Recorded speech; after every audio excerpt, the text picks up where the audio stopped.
1, 0. No, bueno, hablando usted sabe que el otro día alguien me contaba que, no, en una conversación, así de esas que se dan en lugares raros. No Santos. No. Ah, bueno. A esta altura de la vida, todos los lugares de hoy son neutros. Ah, bueno. Lo más pecaminoso son las librerías. Resulta que, no, la broma consistió en que dijo que los militares hondureños le llaman a Costa Rica, la llaman el dormitorio. Porque vienen, Entonces, claro, los derrocados vienen en pijama. porque cada vez que les molesta un presidente lo mandan en pijama para acá. El dormitorio. Okay. Claro. Pero hay por ahí un amigo que es, como dirían ahora, suavizante, porque yo no sé si tiene el título o no, pero se autoproclama abogado, por lo menos me da la impresión de que puede serlo. Resulta que me estuvo explicando, y esto voy a decir que es uno de esos casos en que a uno le explican algo y después se maldice por haberle puesto atención, porque se vuelve... Ahora te voy a contar algo, pero después voy a respetar. Que él está haciendo un estudio, o sea, dice que está escribiendo sobre el tema, en el que define lo que es el Estado de Derecho, pero lo hace matemáticamente. Bueno, entonces, vamos. Matemáticamente. Sí, y de veras, a mí al principio, no, y siempre le encontré sentido al asunto, porque lo que él hace es esto. Establece una serie de elementos que caracterizan al Estado de Derecho. Tiene una tabla. Sí. Y... Estoy aprendiendo. No, es que me llama la atención. Entonces, matemáticamente. Por cada país que ha estudiado, digamos, los de Centroamérica están incluidos en la lista, a cada uno de esos factores le da un valor dependiendo del grado en que esos criterios se cumplen. Sí, que se respeta el Estado de Derecho. Okay. Sí, pero Sí, bueno, por el momento, mientras está haciendo el cálculo, olvida la definición global, sí, no tiene sí, que claro, existir. claro. Entonces, finalmente, con una fórmula, y eso me lo explicó matemáticamente, con una fórmula, establece en una escala de 0 a 1 qué fracción de Estado de Derecho hay en cada país. Entonces, por ejemplo, un país como, si no me recuerdo mal, Noruega, alcanza algo así como 0.93. Pero la tragedia comienza cuando mete en la fórmula, en la lista a los países de Centroamérica. Es un desastre total, todos. Claro, Honduras se queda en 0,12. El peor, fíjate que, por supuesto no, uno puede... ¿Incluyen la monarquía nicaragüense? No. Y también, Nicaragua queda un poquito por encima, pero...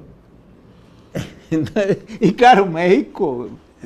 Entonces resulta que un país como... ¿Cuál fue? Me llamó la atención. Un país sudamericano queda ahí entre Burkina Faso y Bolivia. No me acuerdo. Pero vieron que es una cosa muy compleja. Cuando se está explicando a uno llega el momento en que cree que es aburrida, pero no puede dejar de escucharla. Y francamente es agobiadora por el resultado. O sea, a propósito de lo que estamos hablando de los países centroamericanos, yo he llegado a la conclusión, con todo respeto a quien piensa diferente, que o él o su mujer, estoy hablando del actual presidente de Nicaragua, ¿Cómo actual? El eterno presidente de Nicaragua. Bueno, ha encontrado una fórmula. A mí me da risa que hable de que está entre los grupos del socialismo del siglo nuevo y toda esa vaina con Venezuela y resulta que Nicaragua no es cierto que sea socialista. No. Está así con los grandes capitales, con concesiones, con 20.000 cosas, y sin embargo mantiene la fachada internacional de que es socialista. El socialismo del siglo XX es el siglo XXI. Bueno, es que te voy a contar una cosa porque estabas diciendo, cuando yo estaba de embajador en Honduras, un día al salir de la casa estaba el policía ahí caminando y tal, y me fui a conversar con él, ¿verdad? Que para ellos es rarísimo, ¿verdad? Pero para uno es lo normal, ¿verdad? Me fui caminando, me puse a hablar, y entonces, con un candor digno de veras de una monja, me dijo, usted sabe, embajador, que se está planeando un golpe de Estado. Ah, bueno. Y sobre todo el grupo de la policía está participando en esto y en el otro. Se lo digo para que tenga cuidado. Cuidado. Bueno, me voy yo de sácalas, ¿no? El canciller Andrés Alvarado Puerto era muy amigo mío, él había estado aquí en el 48. Sí, sí. Y entonces me fui a la Cancillería y le dije, Andrés, te quiero contar algo muy discretamente, porque yo no me puedo ver involucrado en esto. Pero, pues para que investigues y veas qué es lo que pasa. Me dijo un guarda esto y esto y esto y esto. ¿Cómo? Uh-huh. Sí, así como suena, para que te pongas vivo, porque... para que esté la valija. Lo que quieren es votar a Villeda Morales, van a decir, y yo no sé qué es lo que... Ve el Alvarado Puerto era. Sí, Andrés Alvarado Puerto. Resulta que hizo un alboroto, ¿verdad? Se fue seguro donde Pajarito, donde Villeda. Lo cierto es que al día siguiente me pide audiencia el comandante de la policía y el comandante del ejército. Ah, no, hombre. Puchica, digo, ¿qué es lo que pasa? Entonces llegan, bueno, es que nos ha llamado el presidente y el canciller, que usted les informó que nosotros estamos preparando... ¿Nosotros? Perdónele, pero yo no... ¿Quién les dijo eso? Ah, no, el presidente. Y ahí estaba don Andrés Alvarado. Eran chismosos. Puchica, pero es que no, hombre, la embarcada. Total, que yo llamé a Costa Rica y porque no me gustaba involucrar a la embajada, y renuncié. Porque dije, hombre, que clase de torta. Claro, muchos años después, Andrés lo nombraron embajador aquí en Costa Rica. Y nos invitaba cada rato. Pero efectivamente... Claro, lo volaron. Claro, se lo volaron. Claro, no. ¿Qué te digo? 3, 4 meses después. Fue el primer huésped en pijamao. Sí, en pijamao. Pues entonces le digo yo, ya estando aquí, oye, Andrés, ¿cómo fue esa barbaridad en que me embarcaste vos? Me hiciste renunciar. ¿Cuál? Ah, sí, claro. ¿Cuál? Digo, y esto que te... ¿Y qué querías que hiciera? Era lo más lógico ir a hablar con el presidente y contarle que vos me lo... ¡Qué viejo patio era el presidente! Se merecía que le echaran. Hay que tener un cuidado con esas vainas, porque no, eso debe ser 0.09. Claro, pero entonces eso te dice que más o menos es un estado de opereta, ¿verdad? Porque, imagínate. Uy, eso es el libreto para una mala zarzuela, ¿verdad? No, bien así. Y mi mujer me regañó. ¿Cómo se le ocurre a usted ir a decir? Pues por favor, si era un amigo personal. Ahora, y así le voy a hablar yo. Yo empezaría por decir que qué clase de conspiración era esa que un guarda lo sabía, ¿verdad? Un guarda lo sabía, sí. ¿Y qué clase de departamento de inteligencia tenía ese presidentillo? Porque... No. Qué barbaridad. No me quiero ni acordar de eso. Qué mal me sentí yo cuando me pidieron eso es muy divertido. Puchica, claro. Eso parece un cuento de Conrad escrito sobre un país. Sí. No, yo estuve tentado y algo escribí yo en la columna sin importancia, sin mencionar país, sin mencionar nombres, pero poniéndolo en solfa, hace muchos años de eso. Claro, esos son auténticos chismes de palacio, imagínate, un guarda le... Pero yo de candoroso. No, claro. Pero yo consideré que era una obligación mía, qué idiota más grande. Vos detrás de la Cancillería diciendo, oe. Qué horror. Sí, es interesante eso, me aclara bastante porque yo recuerdo que cuando lo pusieron ahí en el aeropuerto, yo no me acuerdo en cuál aeropuerto fue, en pijama, al doctor Villegas Morales. En la Sabana. Fue en la Sabana todavía. Sí. Digo yo. Después, en cualquier potrero, porque finalmente para los militares... En el potrero los gallegos. Lo que me asombró a mí era un tipo encantador, Villegas Morales. Era muy culto y muy agradable. No parecía presidente de Honduras. A mí lo que me asombró cuando la noticia es que un avión de la Fuerza Aérea Hondureña pudiera volar hasta Costa Rica sin caerse, ¿verdad? Pero, no solo que sin caerse, sin pedir permiso. Bueno, eso. Por eso. Pero, sin caerse. Sí.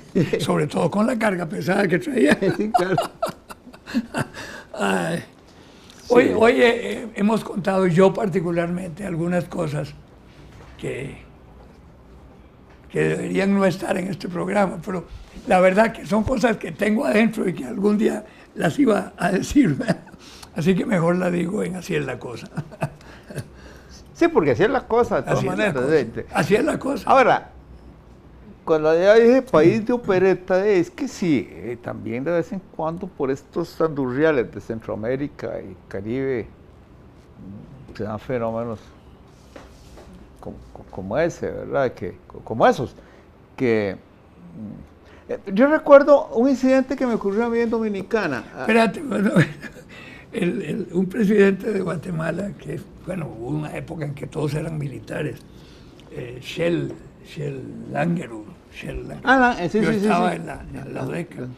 Y en la abuela somos tan polos que decíamos Langueró. Sí, y resulta que yo tenía un funcionario, un guatemalteco, que resultaba que era muy amigo de Shell cuando era candidato a la presidencia. Y entonces, conversando un día, le conté que yo estuve muy involucrado en la propaganda de liberación con Alberto Cañas y tal. Lo cual era absolutamente cierto. Casi 2 o 3 campañas las manejamos Roberto Fernández, Alberto Cañas y un servidor. Y entonces me dice, ¿vos no le ayudarías al Shelito? Como le decía él. ¿Shelito? A Shell. Él decía el Shelito, Shell Langerud. Y entonces resulta que en uno de mis viajes a Guatemala llega, dice, vamos, ya yo le pedí cita para que converses con él, qué interesante. Él era comandante del ejército, un hombre importantísimo. Pero la respuesta fue del carajo. Se ve general o coronel, no me acuerdo qué era, que don Álvaro, que está ahora en la UDECA, él manejó mucho se sabe, la propaganda en Costa Rica, es muy técnica y muy hablando un montón de paja. Y yo le pedí el favor de que si no le podía manejar la suya. Bueno. Y entonces se queda viéndome. Yo no necesito propaganda, yo soy militar, yo soy del ejército, como diciendo, qué carajo, yo me meto y se acabó. Pero se quedó el otro viéndome como diciendo que metí de pata. Yo no necesito propaganda, dice. Y muchas gracias, muy amable. Pero yo no necesito eso. Aquí las cosas son diferentes, no son como en Costa Rica. Estaba yo pensaba toda esa gente que pensó, pero estaba tratando de reflexionar sobre esa cuestión tan trágica del éxodo de niños solos a Estados Unidos. Sí. Y bueno, prácticamente todos los de Centroamérica provienen de Guatemala, El Salvador y Honduras. Sí, sobre todo Salvador y Honduras, ¿no? Sí, pero entonces me pongo a pensar yo, ¿qué clase de países son esos donde se dan por sorprendidos cuando aparece la noticia de que hay un campo de internamiento en Texas con miles de esos niños y en México un montón de refugios, en el norte de México? Se dan por informados cuando la prensa abre eso. ¿Cómo es que no se daban cuenta? Fíjate. Si son tantos, ¿cómo es que... ¿Qué clase de corrupción debe haber en esos países? Pero además, con supuestos filtros, digamos el salvadoreño, que pasa por Honduras, que pasa por Guatemala, que pasa por México, y como que nadie detecta, porque no van solos. Bueno, por eso, pero entonces nadie detecta eso y lo ignoran olímpicamente, ya pasan la frontera y entonces sí. Ya son. Una pregunta que cualquier tico se hace, bueno, entonces ¿qué estaban haciendo las escuelas, las unidades sanitarias, las autoridades de policía en los pueblos para no darse cuenta de eso? Es que eran todos idiotas, los reclutaron por idiotas a todos. Entonces dice, no, ahí tiene que haber habido una red de corrupción, claro, que ellos eso lo sabían y se estaban haciendo los tontos. Claro. Bueno, por razones de corrupción, ¿verdad? Es increíble, ¿verdad? ¿Cómo no había una escuelita en un lugar de esos donde se percataran de que habían desaparecido? No, claro que se percataban. Claro. Eso es lo que es. Y en CNN invitan al embajador en Washington de Guatemala y al embajador en Washington de El Salvador y de Honduras, y entonces explican qué es la miseria, es la pobreza, es la violencia que existe, y lo dicen descaradamente. Sí. No, por favor. No, claro. Esa es la justificación que dan ahora. Sí. Ahora, desde luego que es un factor importante, si no, no tendría por qué irse, pero la verdad es que ni siquiera, porque dicen, tienen que haberse dado cuenta y podían haber hecho una campaña de advertencia a los parientes,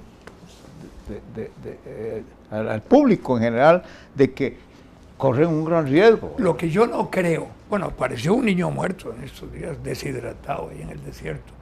Lo que a mí me cuesta mucho aceptar y creer es que los parientes no sepan nada. ¿Cómo es eso? Que viajan solos los niños.